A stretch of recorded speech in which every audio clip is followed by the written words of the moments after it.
Hello and welcome to Dialogue. The ancient Chinese capital Xi'an has just wrapped up hosting the first China-Central Asia Summit. Leaders of China and Central Asian states, Kazakhstan, Kyrgyzstan, Tajikistan, Turkmenistan and Uzbekistan exchanged views on how to strengthen cooperation among them in the new era. What milestone had the summit achieved? What do closer China-Central Asia relations mean for the region and beyond?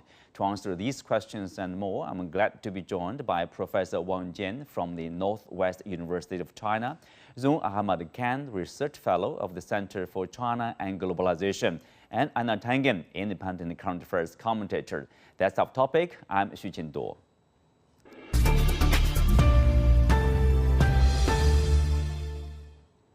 Welcome to Dialogue. I know you have been following the big event, the first summit between China and the 5 Central Asian states closely.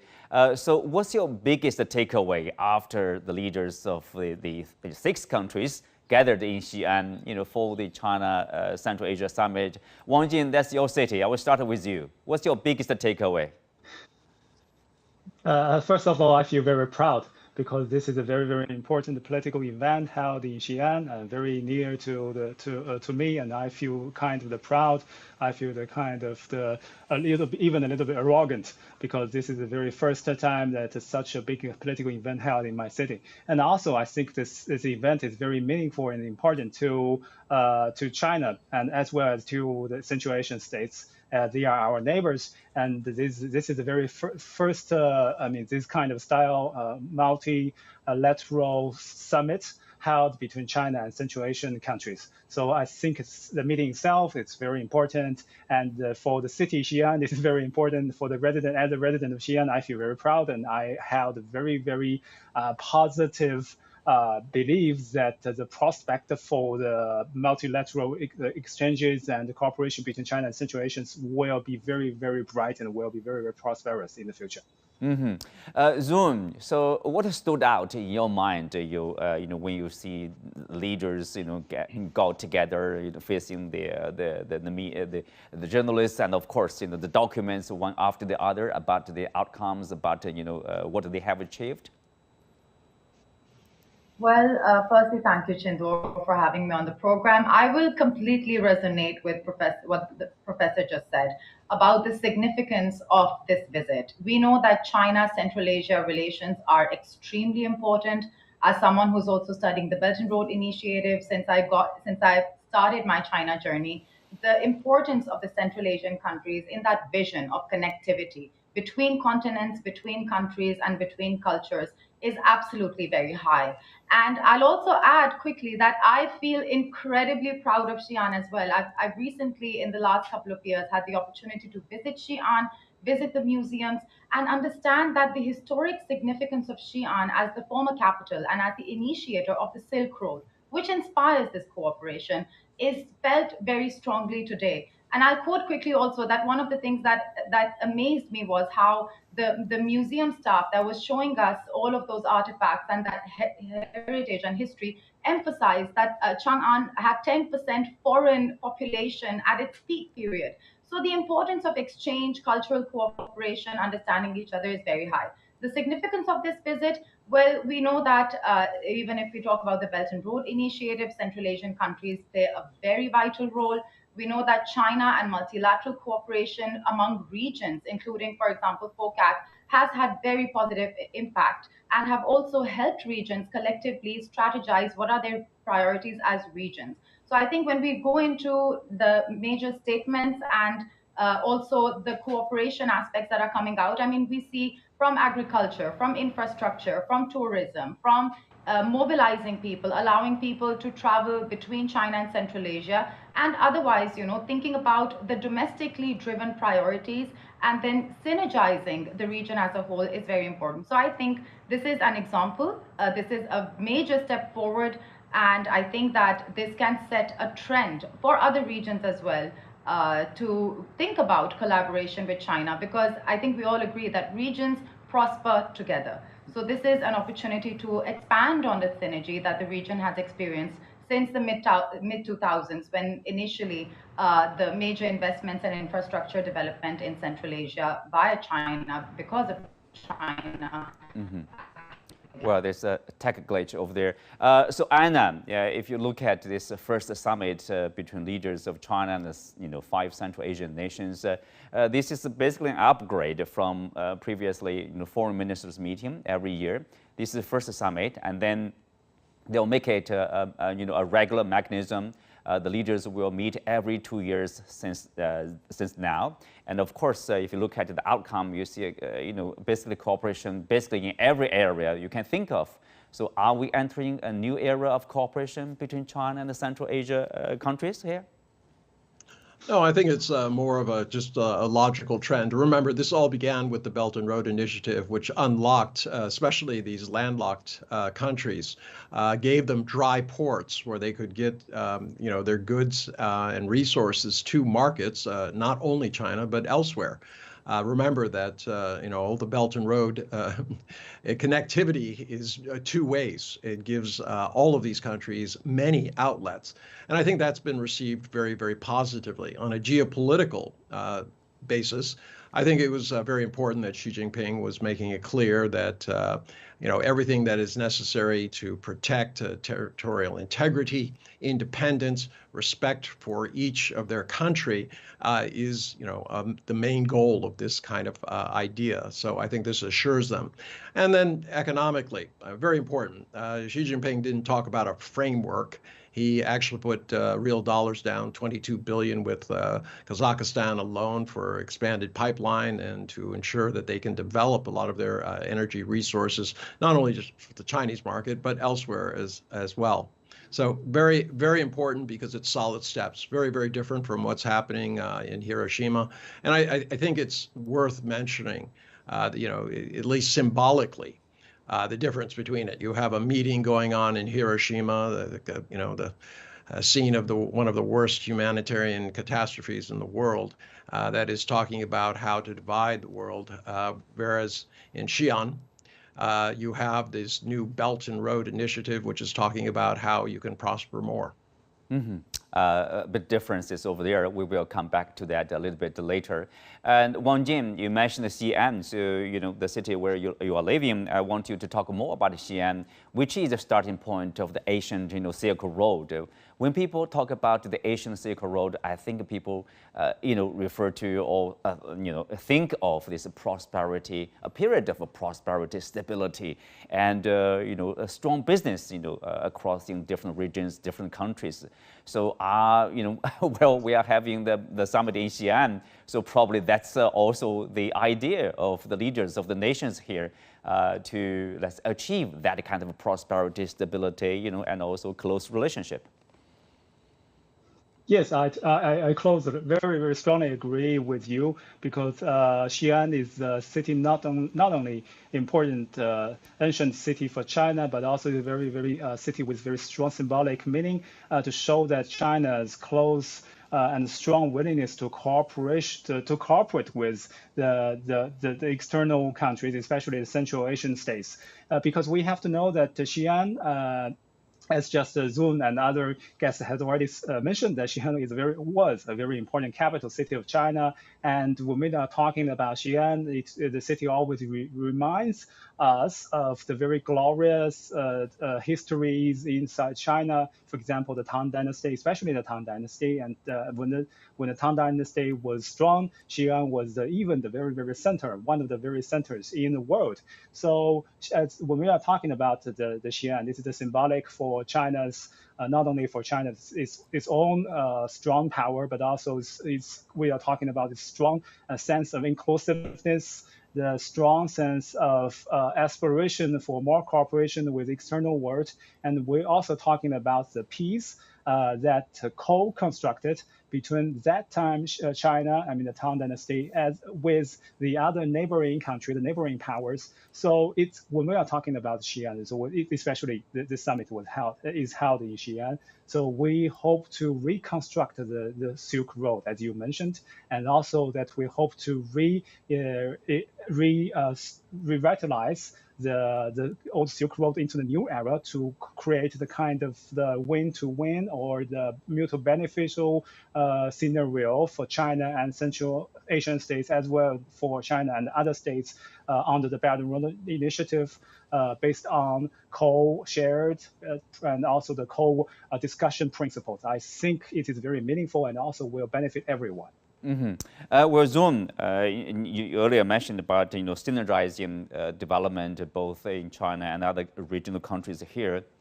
Of course, President Xi Jinping in the keynote speech, he mentioned that he went into detail about how to build the China-Central Asia community with a shared future.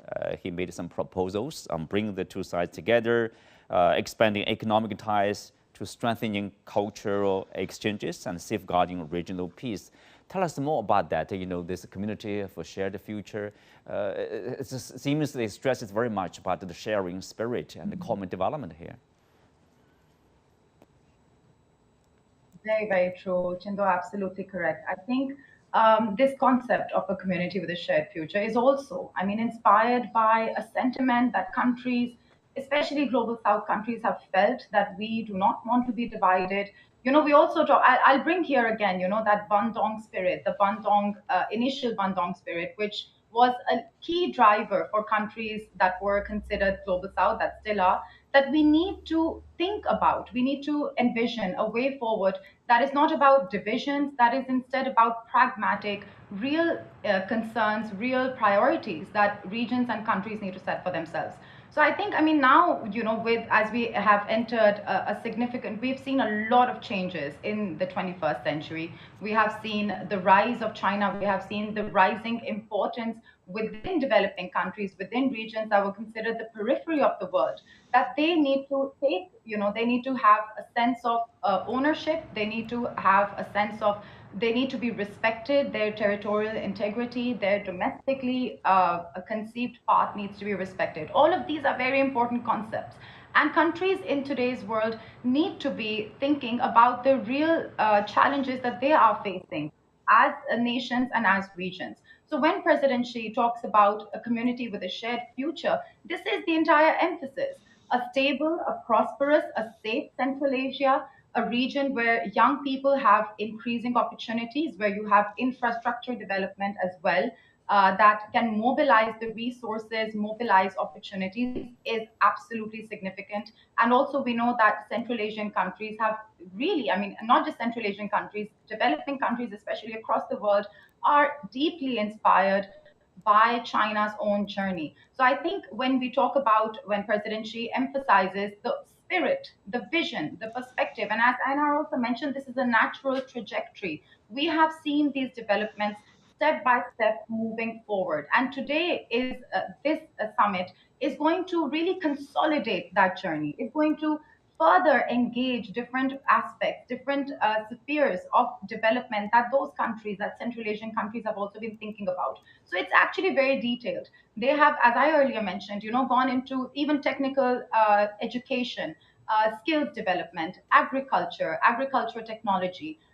More pledges have been made to invest in the infrastructure that Central Asia has also obviously needs, and also will further, strengthen Central Asia's position as a very important region that can connect China, Asia, and Europe. So these are all very important aspects. And I think I'll also just lastly add that this sentiment, the community with a shared future sentiment, that we as a global community prosper together, is important. It has been tried to, been subdued by certain countries that are, as again other panelists have mentioned right now, meeting with this idea that they want to continuously divide the world.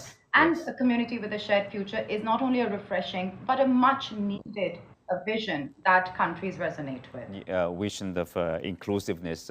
Anna, obviously, reminds me of, the community of a shared future reminds me, the interview I had with the former Kyrgyzstan Prime Minister. He talked about, basically his advice, Central Asian nations need to jump on the opportunity of China building high quality modernization drive. And now the key message, one of the key messages from Xi Jinping is basically to synergize the modernization or the strategies, not only in China, but also with Central Asian nations. So we are expecting probably more linkage, more connectivity, and more development in this Central Asia. Yeah, Chinduo, it's across the board. Right now, China is the major destination for students coming to study from Central Asia. You're seeing tremendous amount of investment. GDP was up, trade was up 22% in the first quarter. And you start looking at the amount of investment and the fact that it's growing. And I think a lot of this has to do with the success of China and ASEAN.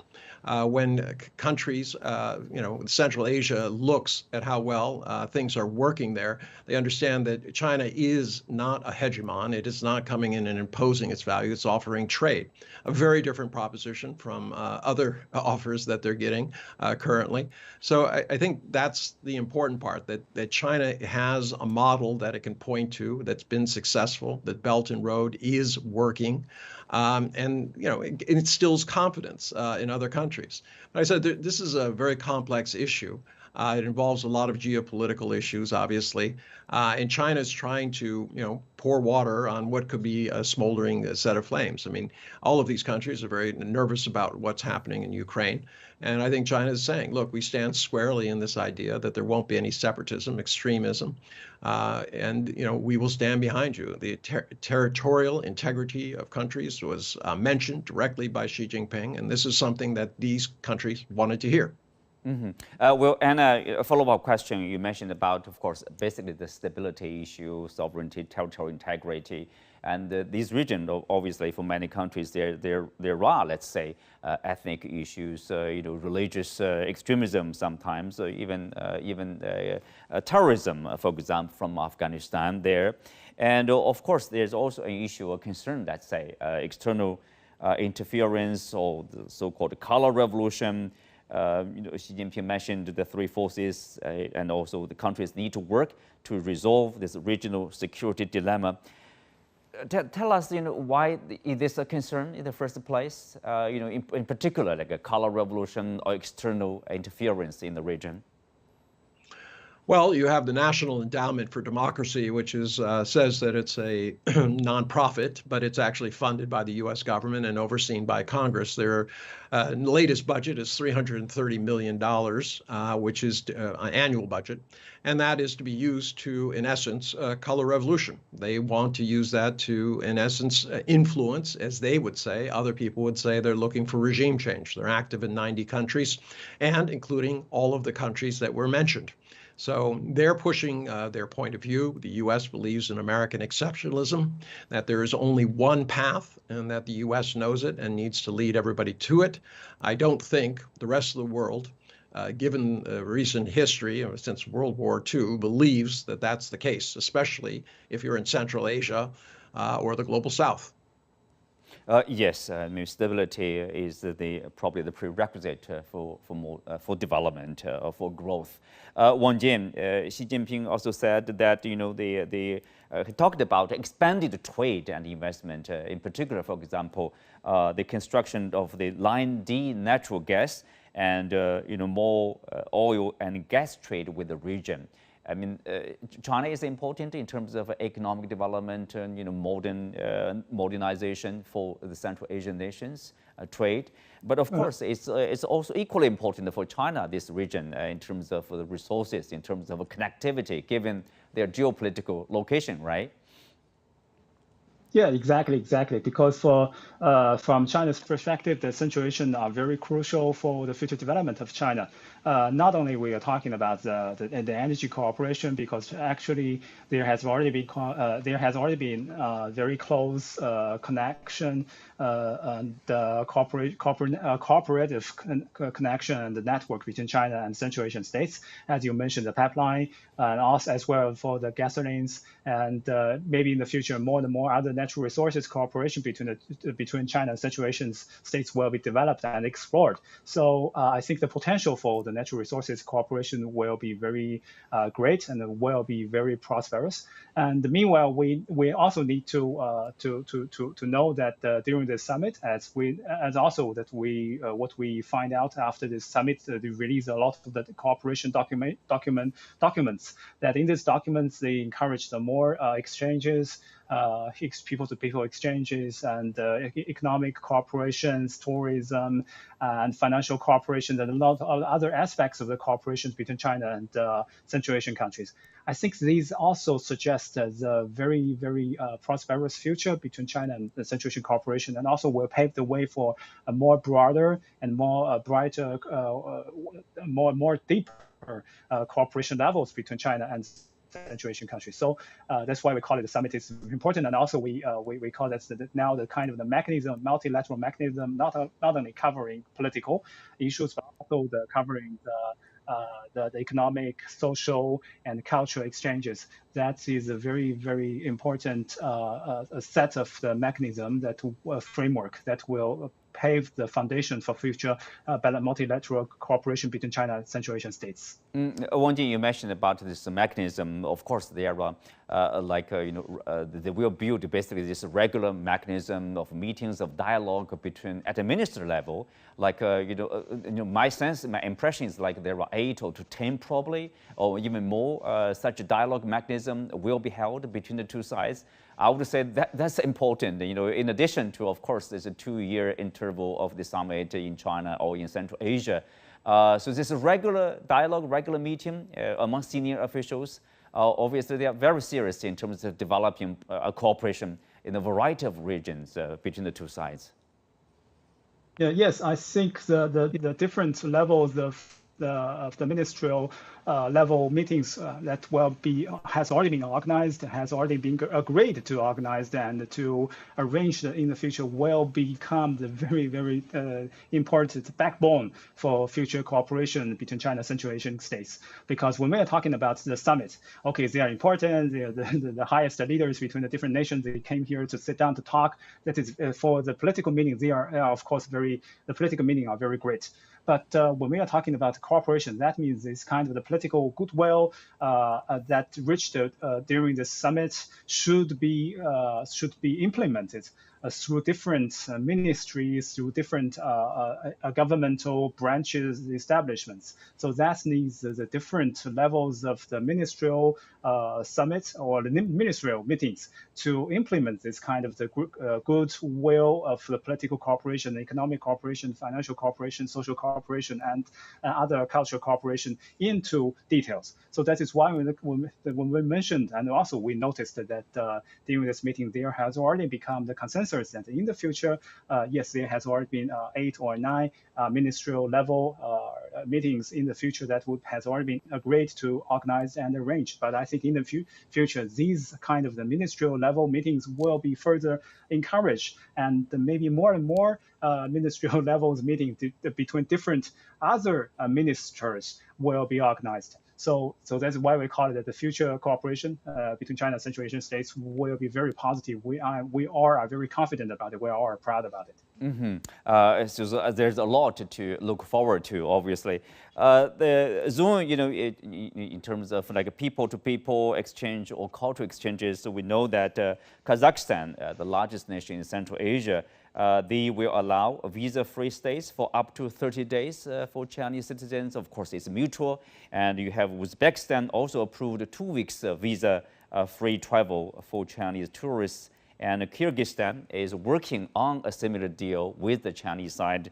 So we are going to see more exchanges for people from China visiting this region, and then vice versa. And probably that will facilitate the cultural exchanges and also investment, even all kinds of cooperation there.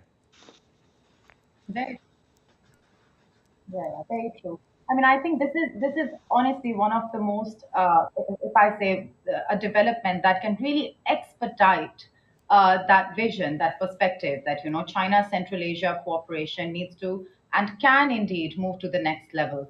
there we talk about the frequency and the quality and the ease with which people-to-people exchanges are being facilitated on both sides.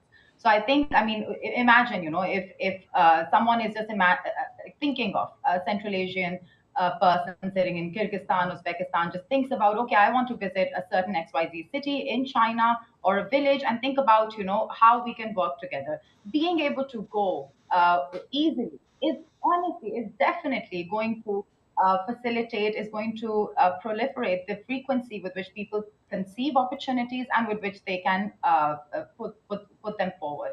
So, and I think, anyways, tourism, people-to-people exchange, we are talking about an age where, people-to-people exchanges and contact are facilitating mutual understanding, mutual respect. And there is obviously, a lot to gain from that. Sitting here in Pakistan right now, for instance, I can see a lot of interest that businesses and other people have in visiting. And if that, if for Central Asian people this is easier, then we can see speeding up of a lot of the mechanisms, the work of the mechanisms that are being established. So we are talking about technical institutions, capacity building of people. We are talking about even how China, I think one very important aspect for countries in Central Asia and the West Asian region at large is how China has created very positive spaces and development of the rural areas as well. How the culture of different ethnic groups within China has not only been promoted, encouraged, but has created industries that are empowering those communities in a way that was unprecedented. Mm-hmm. So I think people-to-people exchanges obviously go a very long way. And in the end, when we talk about people-centric development, the yes. core purpose, the core idea is to empower and to invest in people. And I think this is definitely going to lead to that. It's about the people.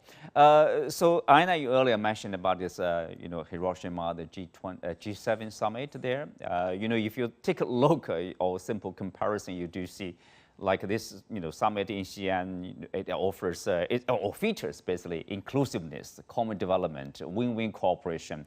It offers this vision of a common community of a shared future. But G7 summit seems, focusing on their either so-called economic coercion by China or more sanctions on Russia. It's like a bloc against another bloc, or dividing the world into different camps. What do you make of that? Well, it's an unfortunate reality. The U.S. feels threatened by China's rise, and they have a containment policy. Today, they announced that they're deepening economic cooperation with Taiwan. It's always seems one day it's one step forward, two steps back. But this G7 is clearly aimed at China. It's actually, if you start looking at it, it's kind of the old guard. It's the colonial powers gathered together, very wealthy, but increasingly less relevant. You have the G20 had to save things from the financial crisis in 2008 and 9. And today, even the G20 can't seem to pull everyone together, although we've had pandemics, we have an economic situation on the verge of catastrophe, and we have obviously climate change issues. So, you have the old guard trying to hold on to whatever it is they think they have, whereas you have China pushing ahead, very focused, 5 countries, saying, look, here's a model of how we can work together. And it's all based on those 3 pillars that Xi Jinping has been talking about: the Global Security Initiative, the Global Development Initiative, and the Global Civilization Initiative. They stand for, very simply, security, respect, and trade. Well, a different vision, a vision of a community of shared future, vision of cooperation, or, basically more conflicts or more confrontation. That's a difference. With that, we come to the end of today's show. Many thanks to our guests. You can also find us on the CCG app on YouTube. Thank you for being with us. I'm Xu Qinduo. See you next time.